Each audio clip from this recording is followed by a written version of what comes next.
can we get the clip of Julius Randle confronting a Knicks staff member going? I mean, have you guys seen this clip? This is. I don't want to say. Did you see him sitting by himself, like on like all the way to the end of the bench, as everyone else was like huddled talking, and he was just sitting by himself? Yeah, I mean, he played for the Pelicans. He played for the Lakers, so I know Mike supports him. I support Julius Randle. I don't know what's going on right now. I mean, I support him as a businessman, you know, like I think he's a. This means you don't support him. It's okay. You can not support him. You have to support him. What's up, guys? Welcome to the Laced Up Podcast. Are we being trolled right now, Mike? What the fuck? Can I walk off right now? Put that on a poster. Whoa! Now it's just an all-star game right now. You're such a bully. You don't deserve LeBron James, all right? It's insane. And you deserve exactly what happened to Chicago over the past decade. So how'd you and your ex-girlfriend break up? Bro! Kidding. Was it because you were bad at basketball? Yeah. Yes! From Zion, a trailer in the one-handed flush. I will whack you and smack you. Yo, what the hell? I get called out for my fandom. I get called a schmuck. So we heard the demand and we saw the comments, and after a decent amount of you guys have been begging for his return, Mike Korzemba decided to graciously rejoin the podcast. Welcome back, Mike. We're happy you're feeling better, bro. Thank you guys. Thank you for holding it down. First of all, it means a lot to me because, you know, I've been sick for literally like 2 months now, basically. But for the last 2 weeks, it was bad. So thank you guys for, you know, holding it down so much. You know, loving the podcast growth, loving where we're at, loving the energy that we've been having. Can't wait to, you know, keep going with the 2 podcasts a week. But yeah, so it's the NBA trade deadline. I mean, I can't even talk. I mean, yeah, but it's the NBA trade deadline. I feel like, thankfully, I was able to come back at the perfect time. So, I mean, with the trade deadline in mind, anything that sticks out to you guys specifically? The one thing that sticks out to me the most is the fact that this podcast is uploaded 6 hours earlier on Spotify and Apple Podcasts. What? 6 hours sooner than when we uploaded to YouTube? Yeah, make sure you guys check us out on Spotify and Apple if you guys want to get these podcasts soon enough so you could listen to us yelling at each other on your drive to work or drive back. But obviously, yesterday, the Cleveland Cavaliers decided to reunite Caris, Levert, and Jarrett Allen by swinging a pretty impressive trade, in my opinion, sending over Ricky Rubio, a bunch of second-round picks, and a lottery-protected first-round pick, and receiving Caris LeVert in return. Guys, what are you thinking about this, man? I think Cleveland going out and getting Caris LeVert is a pure luxury. I don't think they needed Caris LeVert by, you know, any means. I think there are some question marks that come with Caris LeVert's health. And I'm a guy that loves Caris LeVert. He's a hooper. He's a bucket. He does what he does. You know, I still think he's a good player. I still think he's way above average when it comes to playing basketball. But with LeVert, there are definitely some question marks. And, you know, I'm a little surprised that Cleveland went out and made this move because I thought they would be more in the market for maybe a 3-and-D player, not a scorer like Caris LeVert. The one thing that's a little bit awkward is dependent upon when Colin Sexton returns. I was under the impression that he's out for the season. While you verify that, I will say I would love to talk more about Colin Sexton maybe in another pod because so much trade deadline stuff going on. But yeah, I feel like he's one of the biggest mysteries in the NBA right now, right? I mean, guy who put up crazy scoring numbers as a young player who for some reason basically couldn't be traded for like a bag of chips, it seemed like. You know, like he had like a weird low trade value for a young player over the summer. And then we watch as Darius Garland, you know, evolves into an all-star, literally, like at, you know, the same position basically as Colin Sexton. So I'm very interested to see what happens with Colin Sexton. I will say with Caris LeVert, you know, hope him the best. And I just say, like, I'm not sure how good he is at this point. Like, I mean, the man just dropped 42 points, like, in his last game with Indiana, you know, so he could be absolute bucket for them. Absolutely. I'm still not sure, and I have been sick, so I don't want to give too much to that, but I will say good for the Cavaliers in terms of winning now, you know, like they're building a winning culture with Evan Mobley. You know, that is something that I think is extremely, extremely valuable. They've started to win and they're continuing on their winning ways. Now, as long as they don't mortgage their future for their present, then that's fine, you know? But like, I believe in building a winning culture, and I like what the Cavs are doing. I am you guys already know, I've said some really, really wild stuff on this podcast. And one of the more wilder takes I've ever had was saying that I liked the Golden State Warriors without Kevin Durant this year than with Kevin Durant. And that's just a testament to how much of a firm believer I am in building your own team within, and then also adding tremendous depth to it. And when you look at the Cleveland Cavaliers, they have a significant amount of depth. The only issue that I think they have is they could use an upgrade at the backup point guard position, but that's just me nitpicking, man. Like, you have Caris, Levert, who you could either start or bring off of the bench.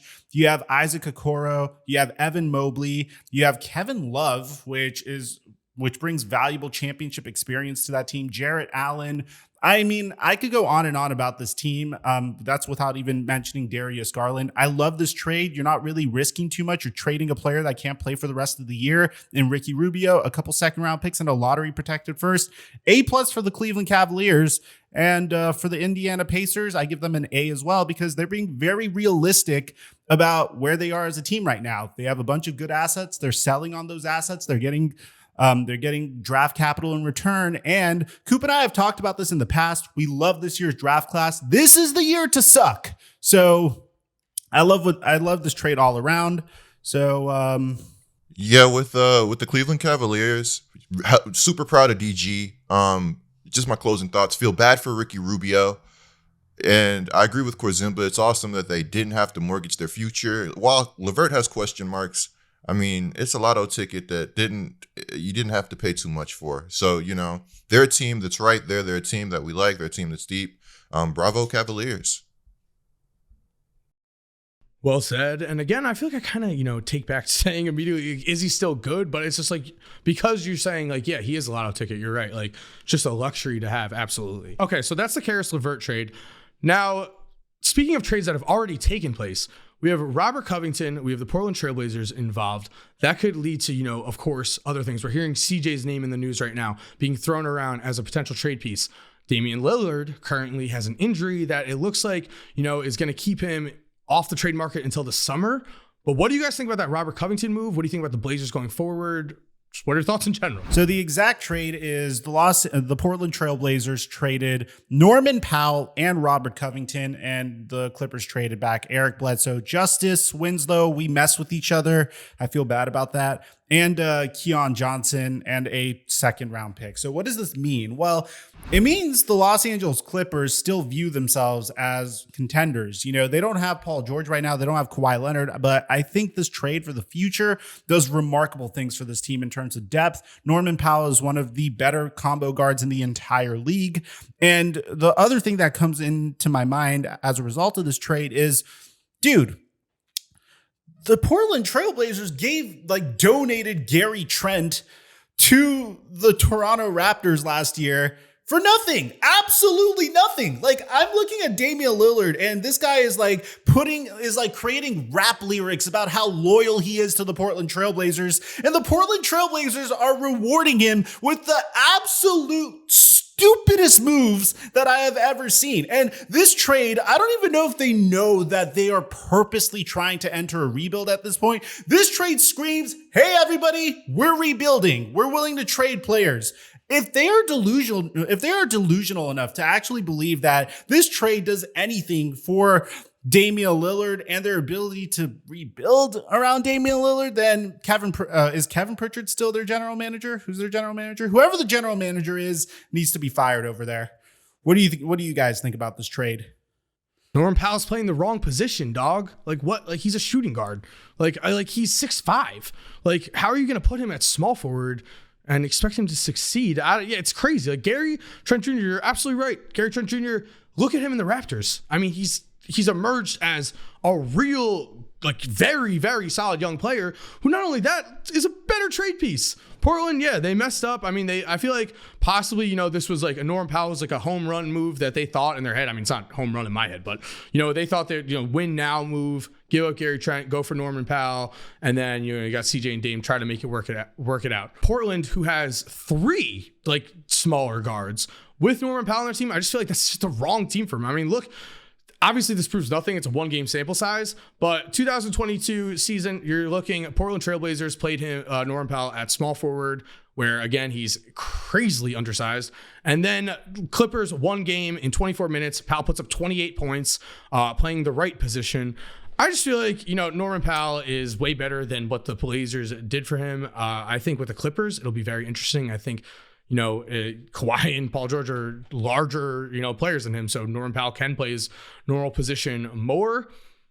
I guess what does that mean? We got a small ball lineup though of Norman Powell, Kawhi, and PG.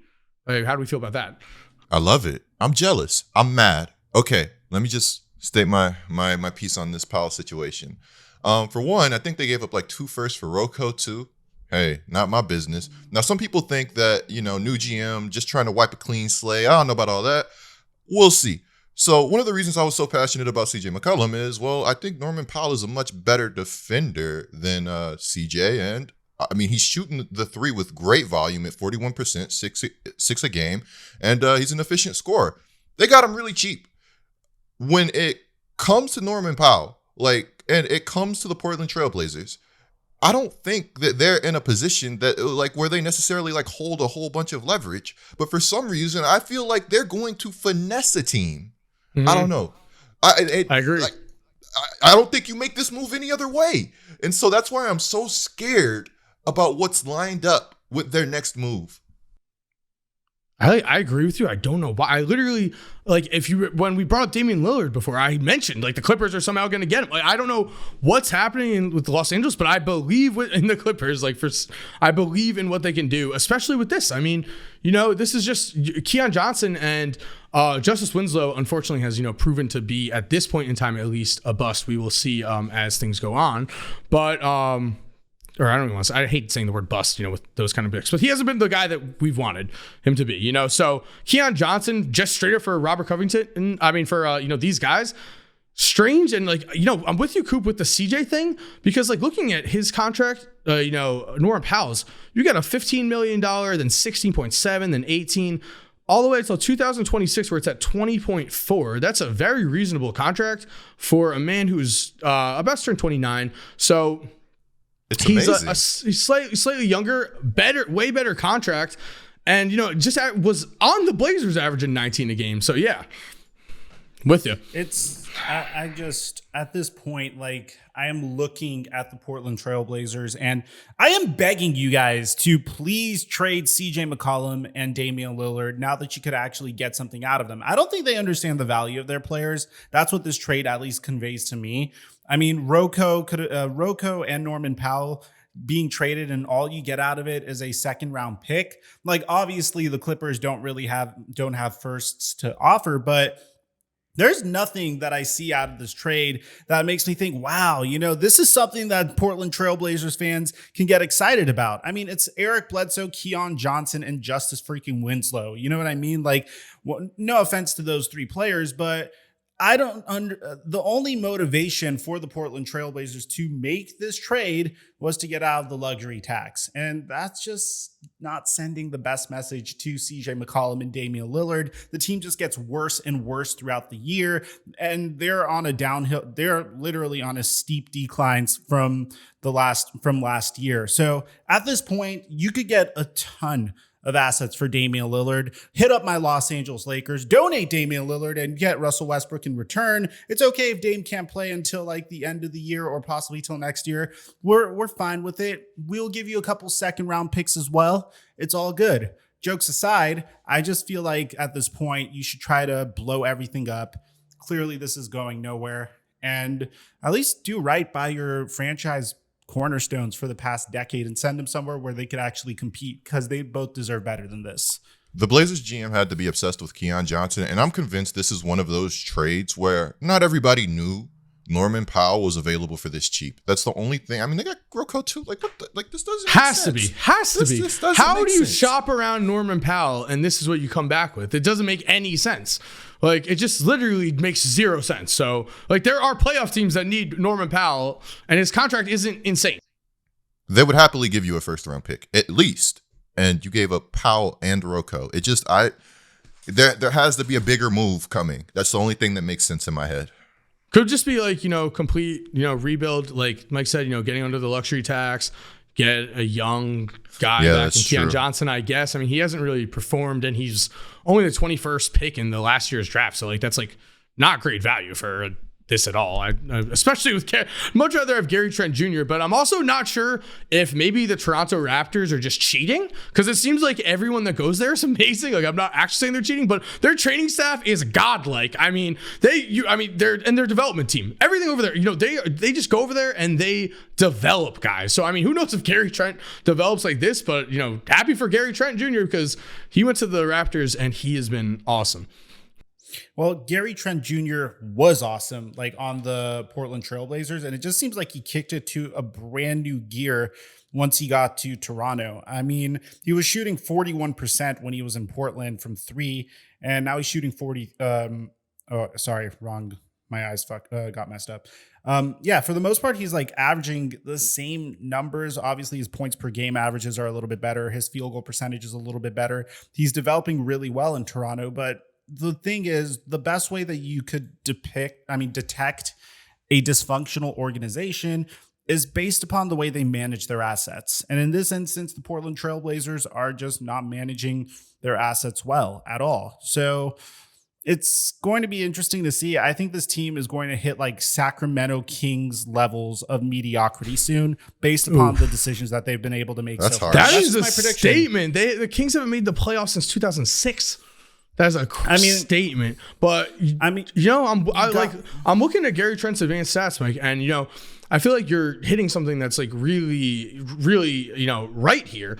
In that, like, why would we trust this front office? Especially like we've been seeing these trades, bad trades. People questioned the Gary Trent trade at the time. They were definitely right. I mean, but if you look, his base numbers, like the only reason I was looking at his base numbers, he went up 3 points a game and stuff. Yeah, but if you look, box score plus minus from like last year to this year, that's where like he went from minus 2.3 to 0.6. Okay, win shares, he's picking up some win shares. So yeah, better team. Maybe they're just utilizing him better. Again, it's just like, do they just not know like the talent that's on their own roster? Because Gary Trent Jr. was a good trade piece. Then they moved him, and now they're moving Norman Powell. I don't know, but it seems like a big rebuild coming. Yeah, they pretty much traded Gary Trent Jr. and Robert Covington, which Coop mentioned, like they gave up 2 first-round picks for Rocco, which at the time I thought was an overpay, but like everyone was obsessed with Rocco because Rocco is one of the few is one of the best defenders in the NBA. He's like almost at the Ben Simmons tier of defender. He's the ultimate 3 and He's not, but he's a solid. I can't be with you at this point. Yeah, he's above average. I said almost. He's above average. He became overrated on defense, but he's good. He's good. I'll give you that. I'm just saying in terms of the analytics that I look at, in terms of the statistics that I look at, they have very similar DBPMs. That's the only reason I'm making this argument. Rocco has never had a negative DBPM in his career, and there's very few players like that in the entire NBA. So the fact that they gave up 2 first-round picks to trade for this guy, and then they decided to just throw him away for a second-round pick and like 3 players that, with all due respect, like one's a draft bust, one hasn't gotten that many minutes, and the other's just washed. Again, just a testament to a poorly run franchise. So as a result of the Norman Powell and Robert Covington trade that went down, you have to assume that the Portland Trailblazers are thinking of moving another one of their franchise cornerstones, and that's either Damian Lillard and CJ McCollum. I'm leaning more towards CJ McCollum, and there's a bunch of teams that are interested in trading for CJ McCollum, like Coop's Pelicans, the New York Knicks, and the Dallas Mavericks. What do you guys think about all this? According to Brian Windhorst, the Pelicans are expected to be one of the most active teams this week headed into the trade deadline. As a Pelicans fan, that's terrifying. I really don't know what to feel. With CJ, there are positives, and of course there are negatives. CJ's an older guard. He doesn't play any defense. He has great shot creation. But on the other side of things, you got that contract. So with CJ, what really gets me is what's he going to cost? That's what it comes down to for the New Orleans Pelicans. And if you're trading for CJ, make sure it's because you value the future also, and you're not just trying to win this season, or you're not just trying to keep Zion Williamson. The New Orleans Pelicans, as we're making this, are in the play-in. I called that early on in the season. I knew they weren't as bad as their record. They're like 20-20 or something. They're above 500 or 500 when Brandon Ingram plays, which is amazing. Now, again, when it comes to the price of CJ, you got guys like Jackson Hayes, Nickeil Alexander-Walker. You got guys like Herb Jones. You got a lot of young players with talent in New Orleans. Jackson Hayes has played so well recently, I'd borderline call him untouchable. I don't want to trade a 7-foot unicorn for a guy that may not necessarily be on the decline, but maybe closer to the decline than their absolute peak. I personally, in terms of just value and in terms of where you guys are at, I don't think it's time for you guys to swing such a trade. You look at CJ McCollum's contract, he becomes a free agent in 2024. This trade is still available for you guys this offseason. You guys are currently a play-in team. Zion Williamson hasn't played a single game this year. He probably won't play any more games this year. I feel like this is the year that, once again, try your best to develop what you have. Maybe you end up with a nicer draft pick, which you're a huge fan of this year's draft class. And in the summer, if you want to pursue a trade for a CJ McCollum or a player of that caliber, go for it. But right now, there's not really much incentive to do it. What are you trying to vie for? An 8th seed, a 7th seed? Is that really worth it? Is that worth giving up Jackson Hayes and the Lakers' first round pick? Or let me tell you why whatever? It is. First of all, the Pelicans are one place below the Lakers currently. Not even a shot at them. They're just in the playing game right now. So, I mean, it's not like we're taking like a team like the Rockets who's 15-38 and giving them a good player, and that's just hurting them with draft position, I, again, completely am with building a winning culture if you don't mortgage your future. So, guys like Josh Hart have become expandable because of Herb Jones. So guys like that, you can move. And if you're able to make the right kind of trade, I think there is a lot of value in bringing CJ in. Now, of course, that contract is definitely scary, but I feel like where I disagree with you, Coop, specifically is and I'm seeing your shirt with, it's a marathon, the marathon, which is true. However, I know myself and Zion isn't the same exact situation because, of course, Zach LaVine is an unrestricted free agent while Zion's a rookie.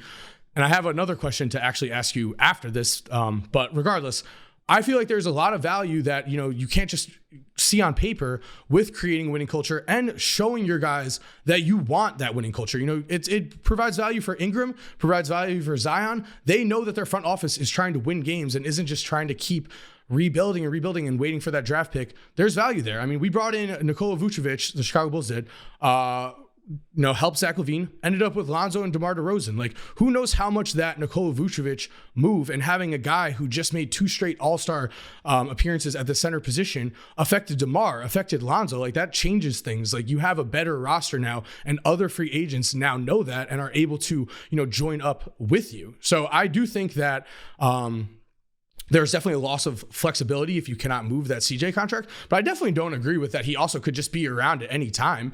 I mean, this is kind of an interesting scenario. You have a guy that averages 20 points a game that's locked into a long contract, which makes him seen as not nearly as good of a trade piece as he would be. So this is kind of an opportunity for a team like New Orleans, or just a smaller market team that wants, or I don't know, the Dallas Mavericks maybe, we've been hearing these teams are a team like the Mavericks, they're locked in with their, salary cap. It's hard to move financially with their contracts, but a contract like CJ McCollum, while it does have its negatives, it definitely provides, I feel a lot of opportunity as well. So I completely disagree with you because the Pelicans, they have the culture. Everybody loves each other. I watch every game. I watch every press conference. I'm not making moves for Zion. I'm not making moves for Zion. That's our difference. But that's a big deal. Because Zion could sink the culture. But I'm telling you right now that everything you say after this, I agree with you if Zion is gone. My whole statement was made on keeping Zion. So, but the Pelicans are 500 with Brandon Ingram. They don't have to invest in CJ McCollum and last to win. year, you're talking about how, they don't have to invest in CJ. I'm not talking about CJ. I'm talking about keeping Zion. Like, literally. No, well, you said they need to make a winning move and they need to build a winning culture. The culture is being put in place. Willie Green has been winning games. This team's looked so much better since being relatively healthy. Zion's missed the complete season. Brandon Ingram's missed 15 games. On top of that, Jackson Hayes looks like he's playing himself into untouchable status. So with CJ McCollum, while I do like him, if you're going, and they've been making winning moves. They've invested in Jonas. You know, they've traded, so they've made some silly trades to try to make winning moves. But if I'm the New Orleans Pelicans and I'm investing in a player and I'm giving up a project, not even a project anymore, I'm telling you, Hayes looks unbelievable. You could go look at his numbers. You know, he put up big games against Jokic, Mobley. He's a versatile five, guards all five positions. He's looking so good. It's ridiculous. I can't even believe I'm saying this. But if you're trading a guy like Hayes and you're trading like these young players with talent, you got to make sure that that guy you go out and get is that guy. I want a star talent player. If I'm making another move for the New Orleans Pelicans, and I'm giving up my future. But I don't. Who said they were giving up their future? This is where I don't understand this at all. Though, like if like Josh Hart is like, I sent you a trade. Well, if it's just Josh Hart, I'm not saying they're giving up their future. Like even Josh Hart, I'd be a little scared about because Josh Hart has been so clutch to the culture. He really has embodied New Orleans. Yeah. I mean, if you don't think even Josh Hart, then sure, yeah. No. I'm not saying that I wouldn't do it for Josh Hart. I'm just saying that it's a scary move because he's meant so much to New Orleans. I mean, that's like trading like one of your backbones of the team. Like this team could have fallen apart this season. Josh Hart's a big reason why it didn't. So here's the thing, Corzamba, when you say that the Pelicans are currently a play-in team and they are right behind the Lakers in 10th place, they have 5 less wins than the Los Angeles Lakers do, and they're way closer to 13th place than they are to 10th place. Like standings now are irrelevant. Like literally, I still don't even think that matters. I mean, it matters just because if you bring in CJ, you still are playing for a play-in game. And you're not like, again, like the Magic who are 12-43. If you brought him in, that would be the dumbest thing ever. You would just literally lose out on a top 5 or 6 pick. That's just what I mean by that. Of course. Like I mean, they're in a different position. They're just like, they're currently in the playing game. So that's a different position draft wise. That's like 10 pick range.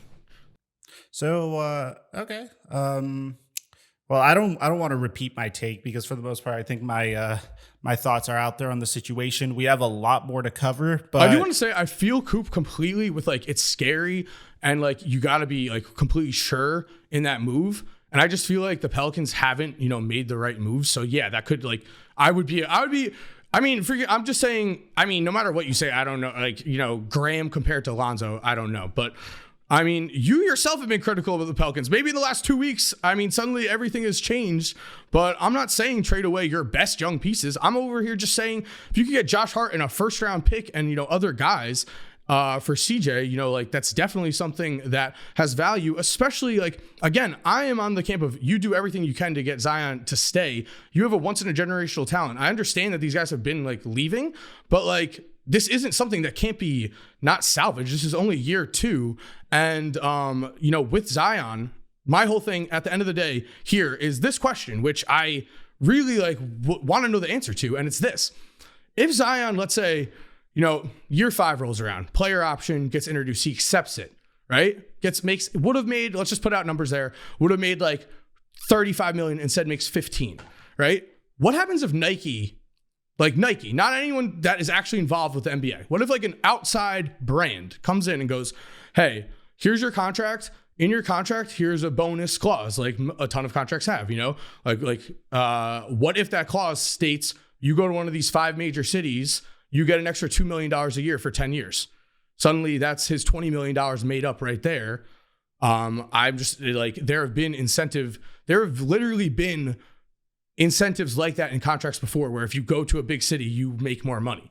So that's my whole thing with Zion. I want to know if that is like an actual thing that can happen, because if not, that also changes my opinion completely on this. Then yeah, like I also would be like, stand put. Zion's in year 2. Definitely don't rush anything.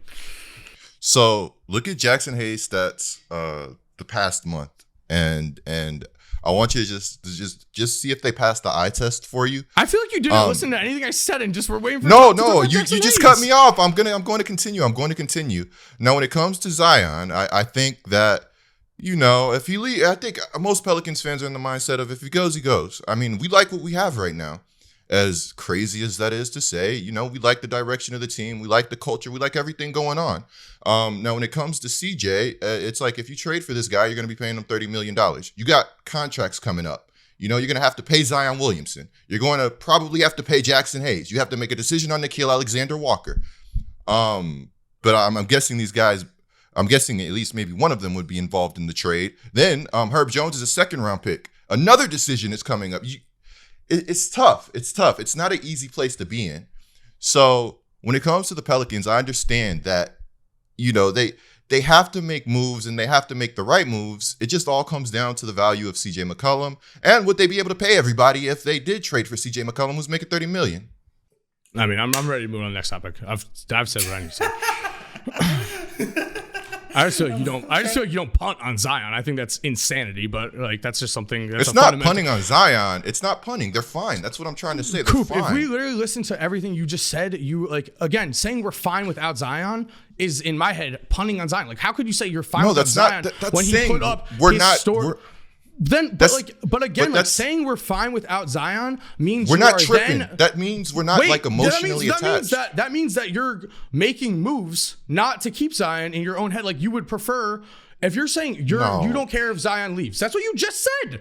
So then if he leaves, he leaves. We're fine. Yeah, but you make winning moves, but with the mindset of the team, not just for Zion Williamson. See, I think that's just wrong. I just think it's wrong. You're New Orleans, and it's like LeBron with the Cavs. Imagine LeBron went to the Cavs, and they suddenly just immediately when he asked for things, they were like, no. Imagine if LeBron. But it's the same thing as the Kevin Durant thing. It's just reality versus what you would like. Imagine if LeBron had major injury problems. That changes the whole situation. If Zion's healthy and everything is good, and this is a utopia, I agree with you. Just do anything for Zion. If LeBron James had this exact same thing happen to him in year 2 after his first season, no. LeBron James was way overweight. It would be huge news, but it's still is he way overweight anymore? He's training. He's also not LeBron. We don't know. And I think you're doing your team a disservice by just being okay, we're moving with just Zion in mind. Just make moves that are good and also have the team in mind. How does that win you a championship? You literally are the New Orleans Pelicans. You're not going to get a big free agent. Realistically, it's just that simple. Zion Williamson is your ticket to 15 to 20 years, 10 to 15 years at least of an actual superstar. And the Pelicans can't. I feel want to leave anyways, bro. That's the thing. You're right. We're the Pelicans. If he doesn't want to be there and if he sinks the culture and he tantrums his way out, it is what it is. You can't, we've seen it too many times. That's my thing. I really feel like that, honestly, I respect your opinion completely. And I know that rebuilding, I don't even specifically, I'm not even talking about the CJ move, whatever. I can completely see your point on that of just, staying put. Of course, you're a young team. It's not a huge deal at all, to stay put and then, get another draft pick this year. That's the smart move. And I think that's the mistake. The Pelicans have a long time, bro. If Zion resigns, they have a long time to get things right. I think one of the mistakes the Pelicans made in the Anthony Davis era was going win now way too soon. I don't want to see that again. We got young talent. We can develop that talent. And I really do think they have potential to build something special, especially with all those Lakers picks. Shout out to Flight Mike. So that's my take. I think a lot of young teams, and remember, winning is not linear. The Hawks this past season, they may have overachieved too early. Players look at winning as linear. There's going to be ups and downs. You want to be peaking towards the end of Zion's next contract, not early. That's just my opinion. No, that's fair. Honestly, I've kind of completely changed my mind. Yeah, so I don't want CJ McCollum on the Pelicans. I'd rather him on a team more potentially who would you like them on? Mavericks, maybe. I don't know. Would you rather him over Brunson though? I just feel you go all in Zion, but I agree. CJ, yeah, that might not be the move. It could just be 100% a smart front office decision, especially if Zion's not saying anything about it. And even if he is, you're right. he has 2 years left on his contract. Make a big move next year. All this will be completely forgotten. So again, completely changed my mind. So I still, stand by go all in in Zion, but CJ, yeah. So we got I would CJ, want a bit Cavs, better of a player. No, I would want a bit Mavs better and of a Knicks. player. Mavs and Knicks. It seems like The Mavericks, I'm not going to say we. I kind of crapped on the Mavericks early in the season, bro. Jason Kidd, I don't even know what the heck is going on. He's been cooking. The Mavericks defense has looked a lot better. Luka has been dunking on people. I don't know if you've seen this. Have you seen that? But the Mavericks, they're looking like a completely different team. So would you guys want CJ on the Mavericks or the Knicks, or is there another team in mind that you guys have? Talking Knicks could be worth it because Cam Reddish is there's rumors surfacing that Thibs didn't want Cam Reddish, and I don't think it's a rumor, bro. He's played like 6.9 minutes per game the past 4 games. I'm giving them the benefit of the doubt. I know I think Coors knows more about Thibs than anybody. So I do, unfortunately, the case is a lot of times, Thibs will purposely, not play a guy defensively if he's not in his system, which makes sense because he wants to win games now. That's what it is. However, if Cam Reddish coming over as a young player in a Thibs system is going to be difficult no matter what. Like, again, Thibs, values defense above all else. And he also, values veterans. Like he, we saw Jimmy Butler. It's been mentioned, but it's because it's true. We literally saw Jimmy Butler not get the playing time that he deserved at the time because Thibs would be going with veteran guys. So, with Cam Reddish, it remains to be seen, I would say. But I feel like the fact that Thibs doesn't, it's publicly leaked that he didn't want him. When has that situation, unless it's been cleared up basically immediately, when has that ever led to anything good? Mike, do you have the actual quote, Flight Mike? Or the actual, the leak or whatever? Yeah. So it says Tom Thibodeau did not want Cam Reddish. Yeah, it's straight up Tom Thibodeau did not want the Knicks to trade for Cam Reddish. Who's the source on that? Oh, yeah, that's a good source. Mark Berman from the New York Post. Yeah, that's crazy. What? I thought this was kind of like a home run type of trade at the time that it happened.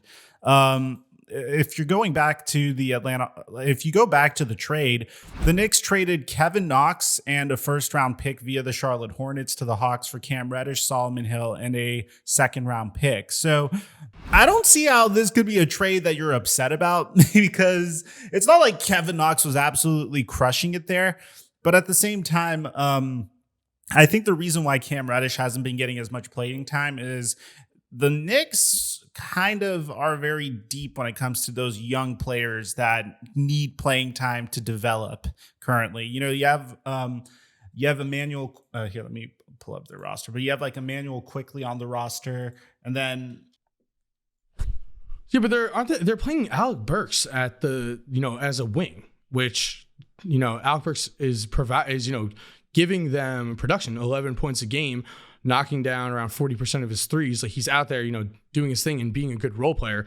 There's opportunity for Cam Reddish for sure. Cam Reddish could come in and could be a part of the future of the Knicks. This is where I feel Thibs, sometimes it's this is where the negative of Thibs. He's a great defensive coach and a great, coach in general. Do you think he's still you do think he's still a good coach? That was going to be my question. I feel like he's a great coach. See, here's the thing. It's you could be a great coach, but you could make bad decisions player personnel wise. In terms of X's and O's here. I'm trying to clarify this.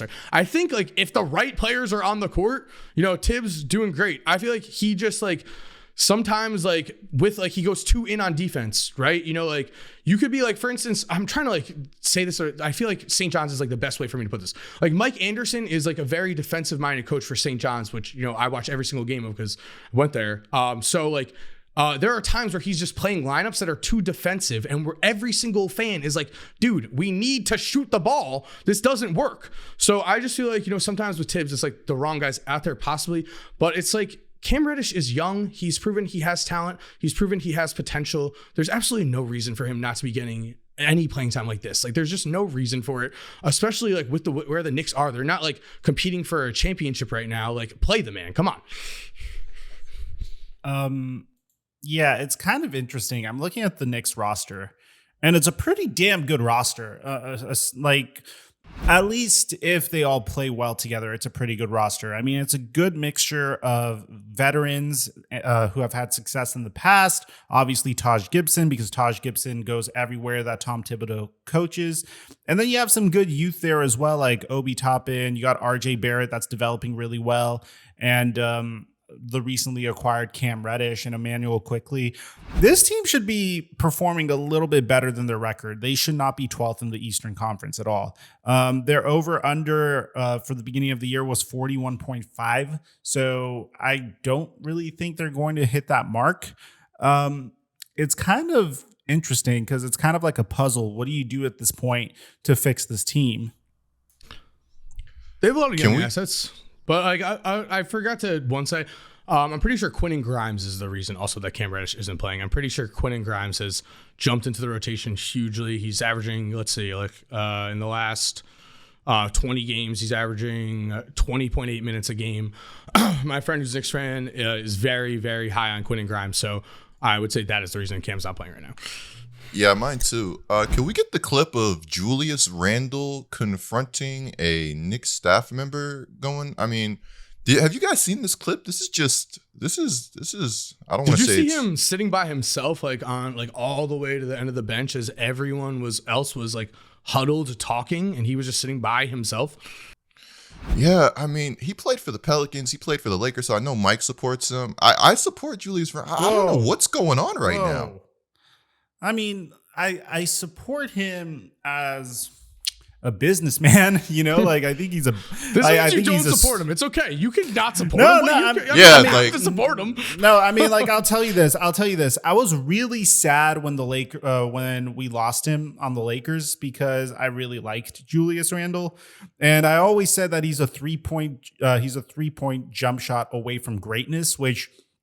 Somehow, some way, he developed an incredible three-pointer last year, shooting 41% from three, and all of a sudden he's shooting 31% from three, and he's attempting practically the same amount of threes per game. So it's kind of interesting what's going on with him. I think he's kind of the reason why I think he's the main reason why the Knicks aren't succeeding at this point.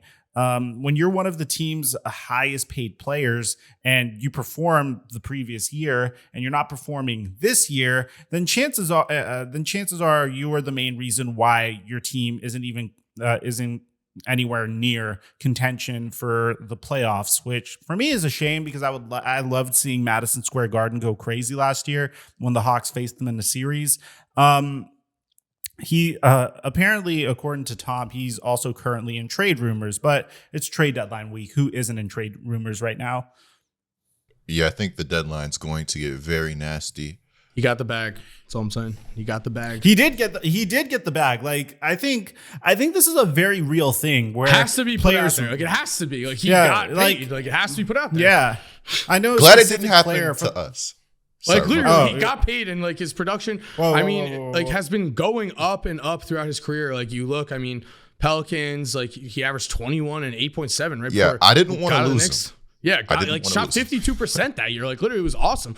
Was solid on the Knicks 2020. How long is he under contract for? What is his contract? Till 2030, basically. Like he literally just signed it. He's there till 2026. I mean, I'm kidding, but but still, he just signed it. Yeah, that's he's there. crazy. Like he is there. Yeah.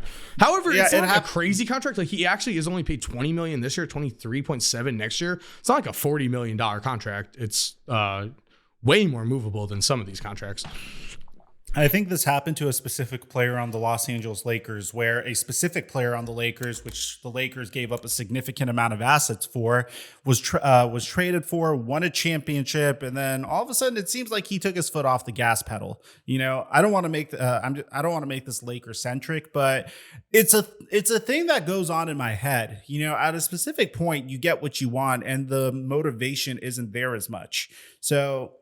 I don't know. Maybe it's that. Maybe it's something else. But we always say on this podcast that your 3-point jump shot and just your jump shot in general is typically a result of your work ethic. You know, if you're hitting the gym and you're shooting threes and you're practicing and you're going into your spots, that's a testament to how hard you're working on your jumper. And if you regress this much, then I am going to start questioning your work ethic for sure. Ben Simmons, James Harden, trade has been put out there. As of right now, I am seeing that the Nets want Seth Curry along with Ben Simmons. So it'd be basically the deal would be Ben Simmons and Seth Curry for James Harden from what I'm seeing. Seth Curry's averaging about 15 and 5 right now this year, shooting, lights out as always. Apparently the Nets are very, very interested in wing shooting, which might mean something about Joe Harris. I'm not sure, but the Nets, independent of Ben Simmons, independent of James Harden, are already in the market for wing scoring.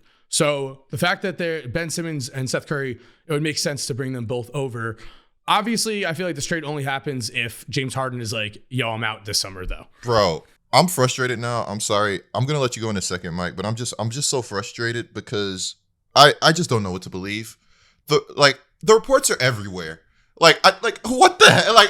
Woj is reporting one thing. Shams is literally reporting the exact other thing. Now they want Seth Curry. Maxi's not of it. What is the truth, man? What do you guys believe? That's really what I want to know before we advance. That's why I wanted to I try my best not to cut you guys off, but I wanted to insert this in here. The source of this rumor trade is Bill Simmons. Bill Simmons, in my opinion, is like the same tier as Stephen A. Smith. He's a very knowledgeable guy. I'm not saying in terms of basketball knowledge, he's not there. I just don't view him as an insider. I don't view him on the same tier as Woj. That podcast had Kevin O'Connor and Jackie McMullen on it. It wasn't just Bill Simmons. I feel like if there was not, and I listened to it, they brought it up and they talked about it. I feel like there's truth there. But here's the thing, we all know that for lack of a better way of saying it, Daryl Morey has had a solid stiffy for James Harden for the entirety of his executive career. This guy says James Harden is the best offensive player of all time, better than Michael Jordan. So you're telling me that all he needs to do at this point is give up Ben Simmons and Seth Curry for James Harden, and he hasn't done it yet? That's why I don't believe this, because I know that Daryl Morey is obsessed with James Harden, and here you have a trade where you're not being asked for Thibault, you're not being asked for Maxey. If this is the trade that you need to make to get the guy that you're absolutely obsessed over on your team, which is a trade that you were waiting until the offseason to do so, especially considering the fact that Ben Simmons hasn't played any basketball for you so far and probably won't play any basketball for you in the future, then what are we waiting for? If this is all the Nets need and they're okay with the trade, this trade should happen right now, which is why I don't believe it. Why can't it just happen in 3 days? It's just a lot of times with these deadline deals, they just wait until the last hour because they're trying to squeeze in everything like a second round pick or something. That could be the case, but that's literally they just go back and forth, adding a little bit, taking away a little bit, when they get down to a deal they actually like. I agree with you though, 100%. If this is the deal, fucking do it. What the fuck? Literally, you've been waiting for Ben Simmons to have this kind of trade value. You have Joel Embiid currently having the best season of his career, literally could win the MVP, is top 3, if not top 1 right now in some people's eyes. Depends who you ask. A lot of guys having insane seasons, but Joel Embiid's right there. He could win MVP. People are going it's a marathon with Embiid's health and everything. Joel Embiid, we are not sure he's going to be healthy. You can't just assume a 7'2", 7'3" guy is with his size is going to be healthy.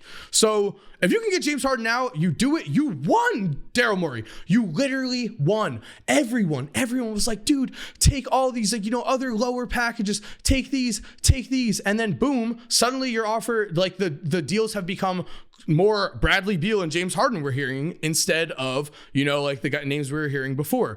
It makes sense. Daryl Morey waited until there was potential disgruntled superstars instead of guys that were happy being where they were. End of the day right now, if you're James Harden, aren't you pissed off? You went to the Brooklyn Nets, literally. I don't have my phone. My phone died, but I saw a tweet before. It said, and I can fact check this after I say this, but so it said James Harden has played more minutes on the Nets than Kyrie Irving, who got there 480 days before him. All right. I don't want to fucking deal with the Kyrie drama if I'm James Harden.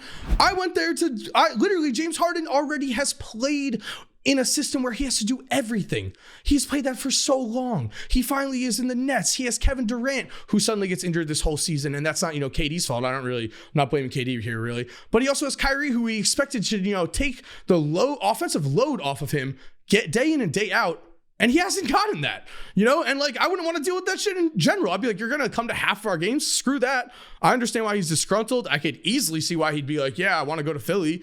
I mean, so if that happens, yeah, this trade could easily go through if James Harden tells the Nets, hey man, I'm gone in the summer. I just don't see it happening. I mean, if you also have to see this from the lens of the Brooklyn Nets, are they kind of punting on the season? Are they saying, hey, I think they'd be better. Yeah, you think you think with they'd Seth be better Curry and Ben Simmons and Kyrie Irving and Kevin Durant all on the court? Yes, I think that those four would be better than James Harden and Kyrie. Kyrie and James Harden have too many similarities in their offensive games and defensively. You add Ben Simmons, you add I'm super high on Ben Simmons at this point. I am still remaining the highest of Ben Simmons fans. I'm not forgetting he's an all NBA player, that he is an all-star, that he's a super insane great defender that can guard 1 to 5. That is something that the Nets don't have. He's a defensive star that you could put on the Nets with your two offensive stars. If Ben Simmons is willing to embrace that role, that's a whole different story. But as long as he's willing to embrace that role, yeah, I think the Nets is a home run. I think it's the best situation possible because you have two alphas on the team that are willing to take every single shot in the clutch ever. Literally, Ben Simmons doesn't have to touch the ball if he doesn't want to in the clutch. All the pressure's off. You have the pressure of winning the championship, sure. But Ben Simmons has dealt with that. Ben Simmons has dealt with playoff pressure. I feel like when we hear people talk about Ben Simmons, it's like he's an infant. How is he going to possibly, deal with the NBA championship? No, that wasn't the problem. The problem was he doesn't want to shoot in the clutch. He's a playmaker and he's a defender. Goes to the Nets, that's what's going to happen. He'll be able to do that. I mean, end of the day, Kevin Durant and Kyrie Irving are so good offensively that is going to just create opportunities for Ben in general. And they, defenses can't scheme like they could with the 76ers having Embiid. It's just a completely different situation for him. Yeah, Ben Simmons would take that dunker spot to a new level. And beyond that, let's just imagine the small ball possibilities. I don't even know how you match up with a lineup of Ben Simmons and Kevin Durant. I mean, it's cheating. They ran Kevin Durant at the 5 last season. We've seen Ben Simmons play the 5. It looks good. So I think I'm with Coors on this one. As crazy as it sounds, you think they'd get better from the Ben Simmons trade? I like the fact that they'd acquire Ben Simmons because it's also a good contingency plan. You don't know what's going to happen with Kyrie Irving this offseason. He did commit to Brooklyn, but he also committed to Boston before leaving Boston. So you don't know. You can't really depend on that. Kyrie Irving can't be depended upon for staying on the Brooklyn Nets past this year. If the Brooklyn Nets underachieve once again, then you could assume that Kyrie Irving is probably potentially going to leave. You don't know. He's a wild card. He could be staying. He could be going. But on the flip side, Kevin Durant, you don't know what's going on in that man's head, man. For all you know, he's probably thinking, ooh, the OKC Thunder have a nice and bright future. Let's go back to OKC and win a championship so I can get some credibility with my original fans. You don't know what's going to happen. So at the very end, at the very worst case scenario, if Kevin Durant leaves, if Kyrie Irving leaves, you have a nice 25-year-old former number 1 overall pick that's locked into a contract for the next 4 years that you could potentially build around. You're getting rid of James Harden, who, don't get me wrong, James Harden, awesome offensive player, the best offensive weapon in NBA history over Michael Jordan. He's 32 years old. You don't know how much longer he's going to be this good for. This is the Philadelphia 76ers swinging for the fences when they are taking on James Harden, and hopefully it works out. Yeah, I just wanted to add something short, and that was that I'm actually a little concerned about Harden's motor too. And on top of being concerned about Harden's motor, I mean, we know if he's invested, he's going to play hard. But on top of being concerned about his motor, I'm concerned about his hamstring. So yeah. There are a lot of moving parts there. I'll just say with James Harden, like especially with the age, too. Like he did not expect to have to carry a team this like much offensively. Like he expected Kyrie to be there the whole time. He expected Kevin Durant to be right there with him. Like James Harden has ended up like playing a lot of games, like putting on the same wear and tear of his body that he was looking to avoid to be better in the playoffs. So I do feel like if he does go to Philly, like I mean, you never know with these kind of things, of course.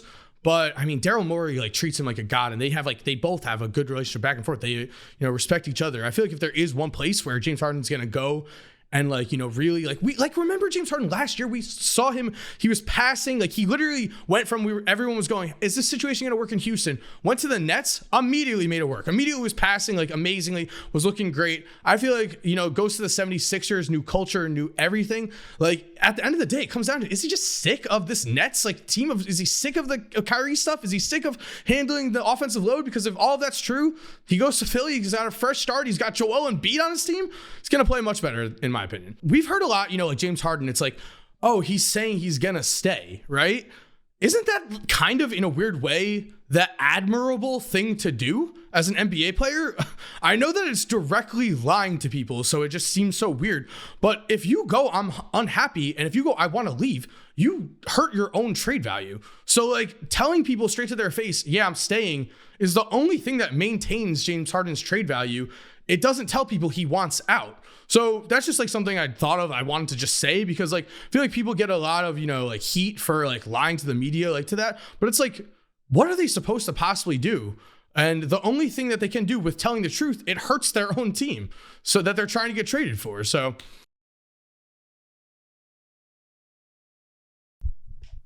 All right, guys, I guess just independent thought by Mike. Now, no, I thought in my head, I agree, but I was also looking at the topic list, trying to figure out how to transition and I agree to the next topic. All right, guys, I've been given closeout opportunity because I have not been here, but thank you guys for watching. This has been the Lace Up Podcast. We are on Apple and Spotify 6 hours earlier every single time we do an upload, which is Monday and Wednesdays. Nope. Which is Tuesdays and Thursdays. That is where you can find us on YouTube and Apple and Spotify. And also, guys, thank you so much. First of all, congratulations to everyone involved. We have officially hit 40,000 subscribers. Of course, it happened while I was not on the episode. So congrats to you guys for pushing us to the final thing. But guys, we are giving away a PS5 or an Xbox Series X to one of you. We have finally hit that 40K. We are going to be choosing a winner over this week, and then next week we will officially announce the winner of the giveaway. I'm super excited for that. Super excited to give back to you guys. Thank you so much for supporting us. Any words from you guys? Coop's gonna say go Pelicans, isn't he? He always says go Pelicans. Go Bulls.